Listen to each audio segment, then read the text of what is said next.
Satreskrim Narkoba Polresta Bandar Lampung amankan 4 paket sabu ukuran sedang.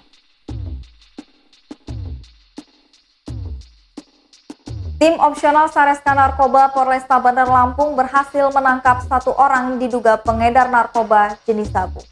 Penangkapan yang dilakukan ini dilakukan pada hari Sabtu 2 Oktober 2021 sekitar pukul 17 waktu Indonesia bagian Barat di sebuah rumah di Kelurahan Kebun Jeruk, Tanjung Karang Timur, Bandar Lampung.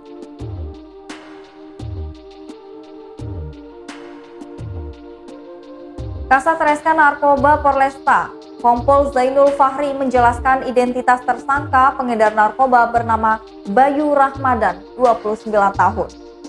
Penangkapan ini bermula ketika anggota mendapatkan informasi jika adanya transaksi narkotika jenis sabu di Jalan Kamboja, Gang Karya Bakti 1, Kelurahan Kebun Jeruk, Tanjung Karang Timur. Atas informasi tersebut, anggota Kasat Narkoba melakukan pengecekan lokasi yang dimaksud dan mendapatkan tersangka berada di kediamannya saat itu. Lalu tim opsional melakukan penggeledahan di rumah tersangka dan ditemukan beberapa barang bukti yang memperkuat bahwa tersangka merupakan pengedar narkoba. Setelah digeledah, pihaknya berhasil mengamankan 4 buah paket sedang sabu-sabu dengan berat total 20,16 gram. Beserta 1 buah timbangan digital, 1 dompet berwarna coklat, 1 pak plastik klip, dan 1 buah HP Android.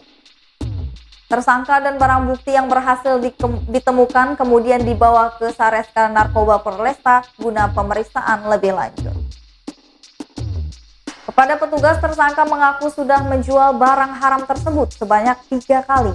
Atas perbuatannya, tersangka bakal dikenakan pasal 112 sub 114 Undang-Undang Narkotika Nomor 35 Tahun 2009. Sesuai dengan pasal yang dilanggar dengan ancaman maksimal 20 tahun kurungan penjara.